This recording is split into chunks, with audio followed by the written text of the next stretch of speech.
Opa, tudo bem? Eu sou o Luiz Camargo e seja muito bem-vindo.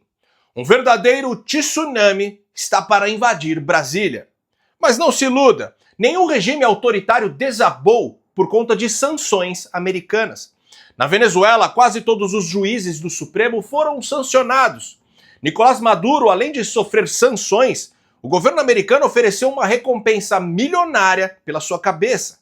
E ainda assim seu regime segue firme e forte, oprimindo os venezuelanos. Aqui no Brasil, a aplicação da Lei Magnitsky vai apenas preparar o caminho para que a ditadura imposta por Alexandre de Moraes realmente seja demovida. Mas ainda assim não se trata da manobra derradeira. Da mesma forma, não é o fato de algumas autoridades do judiciário se tornarem párias internacionais que desespera o governo Lula. Quando falo que um verdadeiro tsunami está para invadir Brasília, não me refiro propriamente às sanções do Laranjão. Isso é só a maré subindo. Calma que você já vai entender. Mas antes, já vai mandando aquele like esperto no vídeo, deixe também um comentário qualquer, nem que seja só um alô mesmo, pois isso faz com que a plataforma entregue o vídeo para mais pessoas. Aproveita também e confere se você continua inscrito no canal. Aciona o sininho das notificações e, se for novo por aqui, me dê essa moral e se inscreva no canal. Feito? Então vamos lá. Nos bastidores do governo Lula, o alarme já soou. Assessores jurídicos de diversos ministérios, inclusive da própria presidência, foram mobilizados às pressas para avaliar os riscos iminentes de sanções americanas contra o ministro Alexandre de Moraes e demais autoridades do judiciário brasileiro. A investigação se concentra nos impactos que medidas baseadas na Lei Magnitsky poderiam causar a empresas e autoridades brasileiras, especialmente instituições financeiras. Além do impedimento de entrar nos Estados Unidos, dentre as possíveis consequências administrativas, destacam-se restrições à utilização de cartões de crédito vinculados a bandeiras dos Estados Unidos e até sanções contra empresas relacionadas a familiares dos sancionados. Por exemplo, uma dessas empresas seria uma consultoria em que a esposa e os filhos de Alexandre de Moraes são sócios. Outro receio está na possibilidade de bancos nacionais que atuam no território americano sofrerem sanções indiretas. Isso porque, mesmo que os sancionados não possuam ativos em solo norte-americano, qualquer transação envolvendo o seu nome ou de parentes e empresas a ele ligadas poderia enquadrar as instituições financeiras dentro das obrigações da legislação americana. E ao contrário do que muitos vociferam por aí, não há qualquer violação à soberania nacional. A Lei Magnitsky, criada durante o governo Obama, o queridinho da esquerda global, é válida apenas em solo americano e se aplica exclusivamente a indivíduos acusados de violar direitos humanos. Os Estados Unidos apenas exercem seu direito soberano de decidir quem entra no seu território e com quem suas empresas podem se relacionar. Quem ainda grita crime de lesa pátria ou ataque à democracia brasileira, claramente não entendeu do que se trata. E talvez nem Lula tenha entendido, ou quem sabe, entendeu bem demais. Tanto que, segundo fontes próximas ao Planalto, o governo já dá como certo que não haverá retaliação de igual peso, apenas um protesto protocolar em forma de nota oficial. A ordem nos bastidores é clara: baixar o tom. Em outras palavras, Lula já abandonou Alexandre de Moraes à própria sorte. Mas não se engane achando que isso vai frear a sanha autoritária do ditador da cabeça de ovo. Pelo contrário, a tendência é que ele radicalize ainda mais. Nos próximos dias é provável que vejamos um aumento na censura, nas perseguições e nas prisões ilegais, inclusive a do próprio Bolsonaro. No entanto, o que está prestes a acontecer pode marcar um ponto de virada. A maior democracia do mundo está prestes a reconhecer oficialmente que o Brasil vive hoje sob um regime de exceção comandado por violadores de direitos humanos. Ainda assim, como disse no início do vídeo, a aplicação da Lei Magnitsky não é a solução definitiva dos nossos problemas. Temos que entender que nenhuma ditadura cai do dia para a noite. Antes de ruir, ela precisa primeiro ter seus agentes enfraquecidos e desmoralizados mundialmente. E as sanções impostas pela Casa Branca cumprem esse objetivo com louvor, mas a manobra derradeira não vem de medidas externas, mas sim de ações internas. E internamente, a única solução verdadeiramente constitucional e eficaz contra o autoritarismo que se instalou no Brasil é o impeachment de ministros do STF. Essa é a ruptura legítima que colocaria um freio definitivo na corte, pois se ao menos um único ministro fosse destituído, os demais pensariam 10 vezes antes de ultrapassar seus limites constitucionais. Agora, preste bastante atenção neste vídeo. Deixa eu te fazer uma pergunta.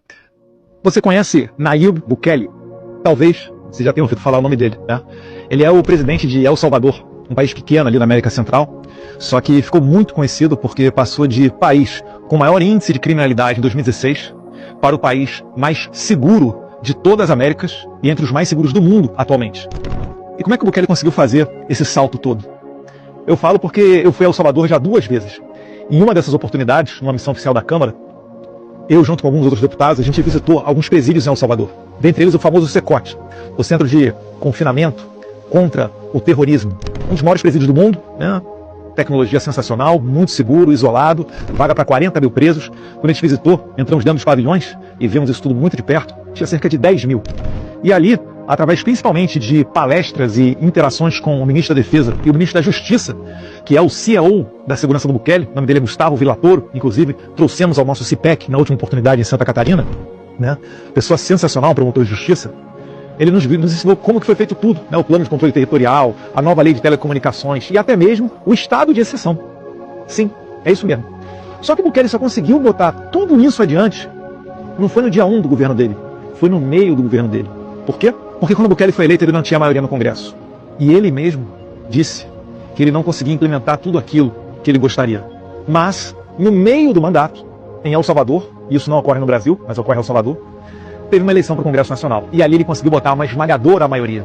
Quando esses novos parlamentares tomaram posse, lá é unicameral, não é bicameral igual no Brasil, no dia 1, o Bukele fez simplesmente, né, o impeachment dos 5 ministros do STF lá, mais o Procurador-Geral da República, que eram os principais bloqueadores das políticas do Bukele. Duvida?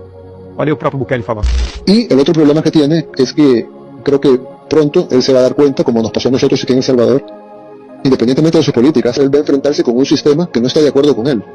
Entonces él puede ser presidente, la persona con el cargo más importante políticamente hablando, pero va a haber un Congreso, un órgano judicial, un tribunal constitucional en nuestros primeros 2 años de gobierno, en lo que nosotros queríamos hacer A, pero el sistema nos obligaba a hacer B o nos regresaba al B. Y entonces es difícil tratar de darle soluciones a un país que tiene tantos problemas cuando ni siquiera se pueden aplicar las políticas que tenemos pensadas. Yo se lo dije a él. Então deixa eu fazer uma pergunta para você. Vamos ver se você consegue acompanhar o raciocínio. O Bukele sozinho conseguiria ter feito tudo o que ele fez? Não. Né? Teria sido bloqueado com muitos problemas, tal qual a gente viu já em Bolsonaro no Brasil. Então, para que o Bukele conseguisse ter todo esse poder, o que foi necessário? Eleger uma maioria dentro do Congresso Nacional. Agora que você sabe disso tudo, o que você acha das pessoas que falam que o problema do Brasil foi não ter tido um Bukele? Como se apenas ter um Bukele, né, como se apenas tendo a vontade política do Bukele fosse necessário para remodelar o país inteiro. Essa pessoa, com certeza, ou ela não conhece a história de El Salvador, ou ela está usando de má fé para tentar detonar com o Jair Bolsonaro. Para dizer, olha, o Bolsonaro não teve coragem, o Bukele teve coragem, olha o que ele fez. A questão toda é que passa por dentro do sistema democrático você eleger, né, você criar a consciência na população para eleger uma maioria também dentro do Congresso. Caso contrário, a gente vai continuar elegendo, talvez até boas pessoas, bons parlamentares, bons presidentes, bons governadores, bons prefeitos, mas eles não vão conseguir fazer aquilo que eles desejam. Que o Brasil acorde para isso e que nas próximas eleições a gente consiga primeiro fazer o dever de casa com relação ao sistema eleitoral, né?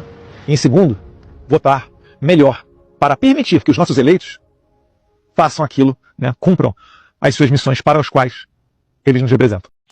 Como sabemos, não existe a menor possibilidade de pensar em impeachment de ministros do STF com a atual composição do Senado Federal. No entanto, tudo indica que em 2026 o Senado será amplamente renovado e nenhum candidato que não esteja alinhado com o expurgo dos tiranos instalados na mais alta corte terá qualquer chance de ocupar uma cadeira na Casa Alta do Congresso. E aquelas possíveis maracutaias nas caixinhas do Bangladesh e do Butão só são viáveis em eleições majoritárias. Manipular o resultado de milhares de candidaturas legislativas espalhadas por todo o país é uma engenharia quase impossível até para os mais ousados operadores do sistema. E é justamente essa perspectiva de um Senado ocupado por nomes apoiados por Bolsonaro, um Senado de maioria conservadora, alinhado com a vontade do povo, que desespera o Planalto. Mas há uma grande preocupação dos ministros do Supremo com uma maioria do PL, principalmente no Senado Federal, para eleger o próximo presidente do Senado Federal e abrir impeachment contra ministros da Suprema Corte. Essa preocupação já foi manifestada a Lula por ministros da Suprema Corte. E Bolsonaro, essa é uma apuração que eu vou trazer amanhã aqui, Taina Falcão e Clarice Oliveira, tem dito que só quer apoiar nomes para o Senado Federal que sejam favoráveis a impeachment de ministro da Suprema Corte. Isso foi colocado como uma opção principal de escolha de Jair Bolsonaro. Em 2026, nós precisamos pensar no seguinte, companheiro João. Nós precisamos pensar o seguinte, nós precisamos eleger senadores da República. Porque se esses caras elegerem a maioria de senadores, eles vão fazer uma muvuca nesse país. Essa semana, o presidente interino do PT, o senador Humberto Costa, também deixou claro seu pavor com o que ele chama de possibilidade concreta de a oposição conquistar a maioria das cadeiras do Senado em 2026. Estamos preocupados com uma possibilidade que pode se concretizar, não creio que seja fácil, mas pode se concretizar, da extrema-direita ter maioria absoluta no Senado Federal.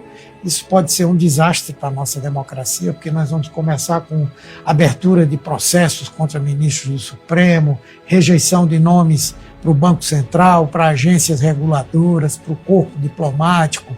Enfim, pode-se instalar um verdadeiro pandemônio lá no Senado. É por isso que todo o nosso foco político daqui até 2026 precisa estar direcionado para o Senado. Eleger senadores verdadeiramente comprometidos com a moralização do STF e com disposição para enfrentar os intocáveis, e não apenas com discursos de ocasião, é a prioridade absoluta. Mais do que qualquer eleição majoritária, a renovação do Senado é o que pode virar a chave institucional do país. Até porque o governo Lula seguirá seu curso natural de autodestruição. A implosão é inevitável. Resumindo, a única manobra capaz de realmente desmontar a ditadura que sequestrou o Brasil é o impeachment de ministros do STF. Nenhuma ação externa, por mais simbólica ou contundente que pareça, terá efeito prático se não servir como catalisador para uma resposta jurídica interna. Sanções internacionais só ganham peso real quando pressionam o sistema por dentro, abrindo caminho para aquilo que realmente importa, a expulsão dos nossos algozes. Este é o único remédio capaz de restaurar o equilíbrio entre os poderes e devolver ao povo o controle sobre sua própria democracia. Se você gostou desse vídeo e acha importante esse nosso meio de comunicação, ainda mais diante da tentativa de regulamentação das redes sociais e de toda essa perseguição às vozes conservadoras, considere de verdade ajudar a manter este canal em plena atividade. Pode ser com qualquer valor. Minha chave Pix é o e-mail luiscamargopix@yahoo.com. Luiz Camargo Pix tudo junto, luiscomz@yahoo.com. É só .com, não tem BR. Ou se preferir, o link do nosso Apoia-se está aqui na descrição do vídeo, ou fixado no primeiro comentário. No mais, curte e compartilhe ao máximo esse vídeo, deixa aqui seu comentário para ajudar no engajamento e me siga em todas as redes sociais, @LuisCamargoVlog. Então até o próximo vídeo, valeu!